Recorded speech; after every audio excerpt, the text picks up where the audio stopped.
Hello everyone and welcome back to Sudden Wealth. I hope you guys are doing very well. If you do enjoy the content, please drop that like and subscribe. It greatly helps the channel. So thank you very much for your support. Now today I'd like to start immediately by saying, because there was one of my followers that asked me this question quite a while ago and I apologize for it, but he asked me what I thought about Monero. Look, I think Monero is not a scam. I think it's been around for quite some time, which in my view is detrimental for returns. And it's basically a privacy coin. Unfortunately, the market doesn't seem to care about privacy coins.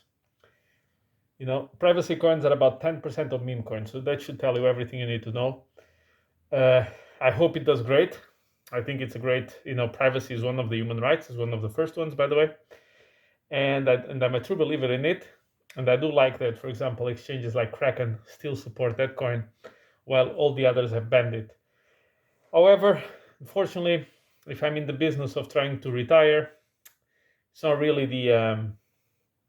really what I'm looking for, unfortunately. I hope, eventually that changes in the cycle, but no, answering your question, it's not a scam to me as too much of a market cap at the moment. Also, it's a cycle 3 narrative or something like that, which means cycle 3 curse. And the market doesn't seem to have, any love for privacy. So it's not the greatest development. Is not the greatest investment for me. Now, if for you is, best of luck. I hope you guys do very well on that. Now, Bitcoin is starting to want to break out above 70K. Ethereum is crossing the 3,800 mark. Stocks were a bit under pressure, but TLT is very strong at 92 again. As I've mentioned, we can have some sell-off in stocks, but if the bonds stabilize and continue to rise steadily, eventually you will see that also in the stock market as well, in my view. As you know, guys, all the risk markets are basically derivatives of the bond market.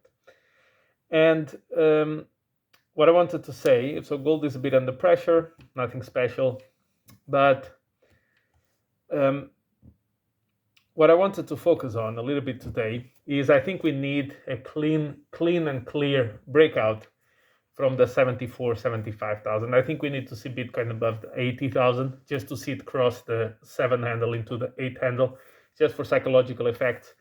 And then I think Ethereum, once the ETFs come out, I think Ethereum will do very well and it will start clearly outperforming most likely almost everything else, with the exception of certain meme coins, which obviously go up 20x in an hour if need be.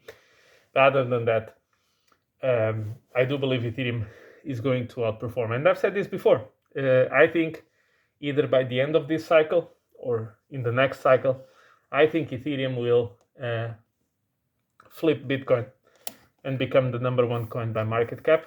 We'll see if I'm right. A lot of people say that that's a very controversial opinion. We'll see. If I'm right, you heard it here first, foremost, and single-handedly, basically, because I haven't seen anybody even suggesting that possibility. Now, stocks, as I mentioned, I think they will continue to do well. Of course, Harry Dent already predicted another 90% market crash and all of this kind of stuff. That's the yearly, or not even the yearly, the monthly market crash prediction by Harry Dent. He's like, yeah, but you can see in his body language that he doesn't even believe in it anymore. So it's kind of funny. Now let's talk about some of the success and some of the failures. So success, as you guys know, you guys know my main lottery tickets. Andy, which has been doing very well, and I need to say this because people don't understand the bull market. Andy went from, I went in at a $1.5 million market cap, went to 325,000. So a lot of people were selling Andy below $1 million, which is oh well, that's a tough lesson in life. Then we went like to 20 million. Then we went to 150 million, and from 150 million we dropped to 40 million, and then we went all the way to 300 million, and now we are around 240 million. And there were people in the chat, in the Telegram chat, like going completely ballistic because Andy was, at 240 or 225 mil. I'm like, this is the bull market. Things go down 60, 70% in the bull market. If you cannot take that level of volatility, you're going to get screwed. Now, particularly meme coins, my God, where these things go up 20-fold. To me, I look at it very simply. 2025, and then Andy, 40, Hoppy. I'm talking about the ones on Ethereum. They are all bonded by liquidity with Ethereum. So if I think that Ethereum is going to explode with ETFs, maybe not the week after the ETFs, but maybe into July, August, starts to explode, right? What do you think everything that is bonded with Ethereum is going to do? Most likely, because you're going to have a massive injection of liquidity into the system. And once Ethereum starts moving too much to the upside, people start, okay, let me experiment with this with this meme coin, with that meme coin, see what happens, see if we can have some returns. And then you have a massive injection of liquidity into a system. And I do believe that scenario can completely explode all of these coins. I think Pepe can go to 45, 50 billion, just like Dogecoin did last cycle, which means Andy and the others will probably go to $5 to $10 billion market cap, but at least 1 billion, 2 billion. I think that's reasonable. Retail is not even here. Retail will be here when Coinbase app is the most downloaded app in Google Store and in Apple Store. Interest rates have not even been cut. Trump has not even won the election. I mean, there's so much stuff that has not happened yet. And these things are already at this level. Now, very importantly, in the bull market, things go down 50, 60, 70%. But, and not all the time, things move at the same time. So what I mean by that, you can have a period where meme coins outperform everything. And then you can have a period where meme coins are actually kind of moving sideways. And gaming coins are doing very well. And other time period, layer ones are doing very well. And maybe meme coins or gaming coins are not moving that much. What I'm trying to say is that the bull market is not green candles every day. Now, on a monthly scale, it's pretty much green candles almost for an entire year and a half, but you still have one or two red candles. But within those green candles that you see, those monthly green candles, there's a lot of volatility. And the game of crypto is a game of volatility. That's why you can have 20x returns, 50x returns, 100x returns. It's because of the volatility. That's the price you pay. If you don't understand, if you don't grasp this concept, you're gonna have a very tough period, a very tough time with crypto. If you think that things just go up every single day, and if they don't, it's time to move to a different thing, you're gonna get shocked. So, Andy, $1.5 million market cap. That was when I got in. I think it can do extremely well. What I'm looking for is the holder, are the holders growing or not? That to me is the key. Then, what else? I see, I was also invested in Hoppy, you guys also know. All of a sudden, Hoppy has been basically trading sideways for 3 weeks between 1 and 2 million. Over the weekend, goes to 20 million, sells off into 8 million. It's about a 60% retracement, and is now at $12 million. Bird Dog, the one with 0x70 in the address, I got in at 400k, 500k market cap. Today, out of nowhere, goes to 8 million. I sold 25% of my position, and I rotated it into PulseChain and PulseX. The reason why I did it is because the pump was heavily driven by just 2 wallets. So I don't know if they are good actors, if they're bad actors. I don't know if this is just a marketing trick, like to try to lure people in. I don't know. The point is, I already cashed out my position, a lot of profit. I'm already happy. So I cashed out when market cap was around $5 million. I got in that, so I got a 10x on that one. And I took out 25% of my position. It's already profitable. If it goes to 0, I don't care. That's the point. I don't care. And 40 is the one that is underperforming a bit. It's around $2 million market cap. But I do like to see something, which is it can go 6 hours without any buys. But also the price doesn't go down much, which tells me that the people who are now holding it are actually quite strong believers, because they're not bleeding out the coin, every time we don't go up like the newer coins. Now, the idea is very simple. The contract address of Pepe is the 0x69. Brett is 0x66. Landwolf 67. Andy 68. Bird Dog 70. And my next, there's a coin that I'm looking to go in on Ethereum, which is Zeus, which is Pepe's dog, and it's the address 71. Now, what is the challenge of all these coins? So the narrative is clearly a good narrative, and I caught the cycle 1 narrative. But what I've been seeing is that you have, because this thing is successful, what happens? A lot of people start launching copies of those coins. So now on Ethereum you have like 5 Andys, you have 4 bird dogs, you have 7 wolves. I mean, you have a bunch of them, right? What have I been seeing is that the ones with a contract address very similar to Pepe are the ones that end up succeeding, or at least appear to be succeeding. Now, that can change. Of course, I don't know the future. It can change. But what I've been seeing, why? Because the marketing is very easy. The idea is this. Pepe did very well, so the friends of Pepe will do very well as well. That's the idea. And you can actually see on chain that in many cases, investors in Andy, Brett, Wolf are Pepe investors and Pepe whales. Okay? So that is the narrative. Now, from a meme standpoint, it's very easy to say, hey guys, 66, which is Brett, did very well. 67 contract, which is Wolf, did very well. 68, which is Andy, did extremely well. And so 70, Bird Dog, will do extremely well. So you had another Bird Dog that was worth about almost 20x the 0x70 contract, the one that I have, was worth almost 20x 2 days ago. All of a sudden, in one day, it flips.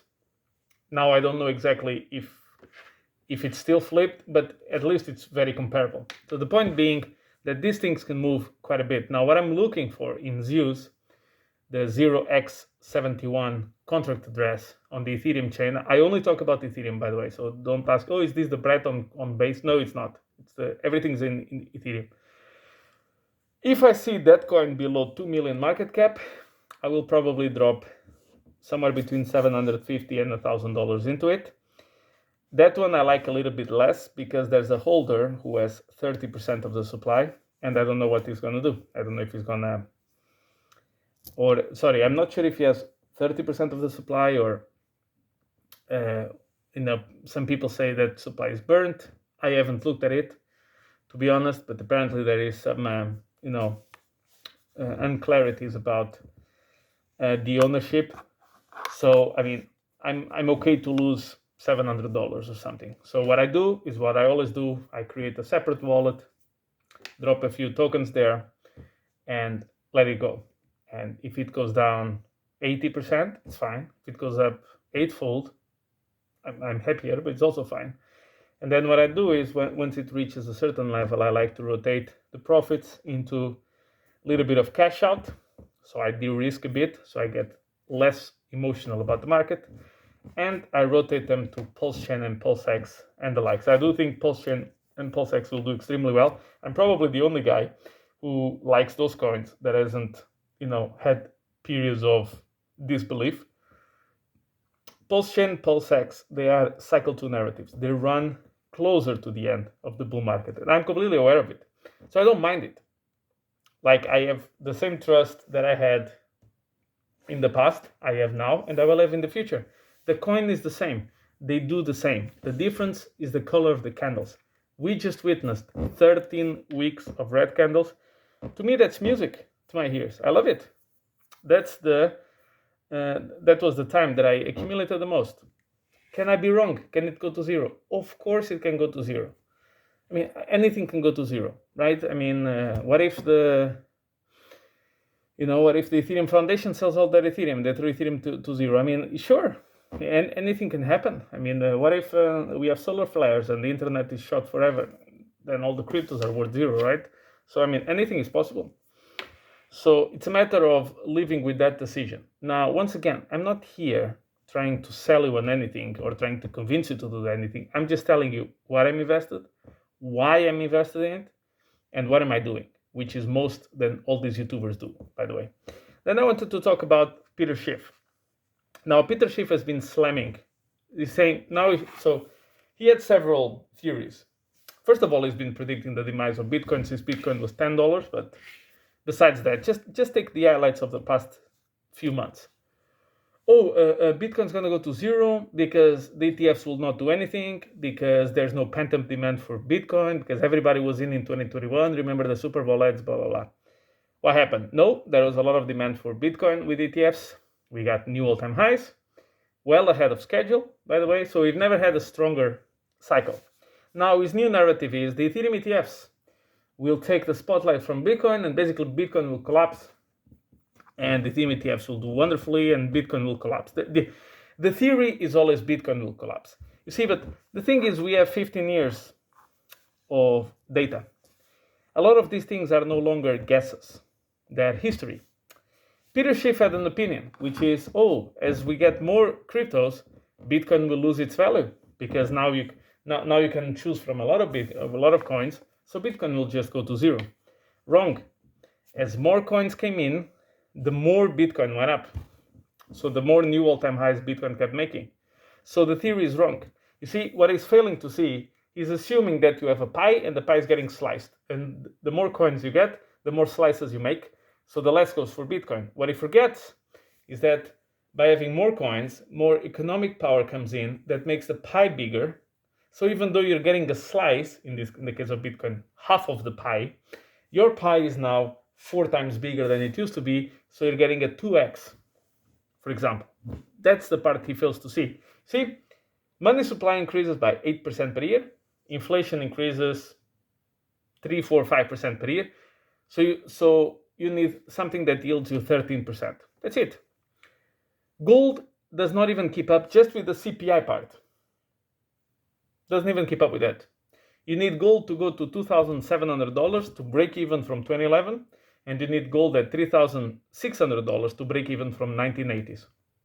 That's how bad it is. And that is not including the money supply. That is just the government's CPI, which is the small part and the lying part, by the way. Silver is down versus the dollar, like outright. You don't even need to adjust it for inflation. It's just down. Peter Schiff was talking about oil stocks, energy stocks. Oil is going to go above $100, oil collapses. So he no longer talks about oil stocks anymore. You see, this is the problem. People like this, they make a lot of money by convincing you to buy their funds, and they get a management fee. So he doesn't give two craps if his predictions are wrong or right. That's why he just pretends he never made them. He just keeps on shooting stuff and then creating a cult that basically gives them, because he attracts so many views, he goes to these podcasts and to the television and to this and to that, and he gets paid for the speaking fees, and then he gets the sponsorships on his YouTube channel, gets the ad revenue on his YouTube channel, and he gets the management fees. Congratulations. Peter Schiff is a multimillionaire as a money manager, despite being wrong a bunch of times. Almost all the time, pretty much. This is the world we live in. This is the YouTube finance of the world. I mean, I have zero doubt that he actually believes what he's saying, but that means nothing to me. I'm pretty sure that people believed that if you threw, if you made sacrifices by sending stuff into volcanoes, that sincerely that would stop the tsunamis or whatever. I have zero doubt that people actually believed in that. Point is, what were the results? So be very careful with those gurus. They feed on your fear, and unfortunately, YouTube finance that pretends to be an alternative to media in general, it's not. They know that it gives them a lot of views if he goes to certain programs, certain podcasts. So when he goes to the podcast, he's not challenged because the people interviewing him have the incentive to have him happy, so he comes back again, and that podcast gets more views. That's the disgusting part of YouTube finance and the like, because it's very simple. You just need to ask him a question. Hey, Peter, you've had your funds for more than 10 years now. How is the performance of those funds over the last 10 years? They are all losing money. Most of them, not even inflation adjusted, just outright losing money. That's it. So in the middle of the longest, largest, strongest bull market in history, Peter Schiff managed to find 6 funds, not just one, 6 funds that lost money. Congratulations. This is the people that you listen. You see, because he doesn't care. He's going to keep predicting gold $15,000, $20,000, this kind of stuff, and it's not going to happen. He says it's about to happen. It's going to happen 2030s. Oh, then it's 2040s. Oh, then it's 2050s. Well, pretending, and then he would say something. Oh, the Nasdaq is down. The Nasdaq is down. Yeah, sure. Nasdaq is down 20% after being up 700%. Wow. Gold did an all-time high. Really? Not adjusted for inflation. Handy is completely crazy about inflation, right? So why does he talk about everything adjusted for inflation except the price of gold? That one is for you to figure out. Thank you very much, guys, and I'll catch you in the next one. Don't forget to like and subscribe.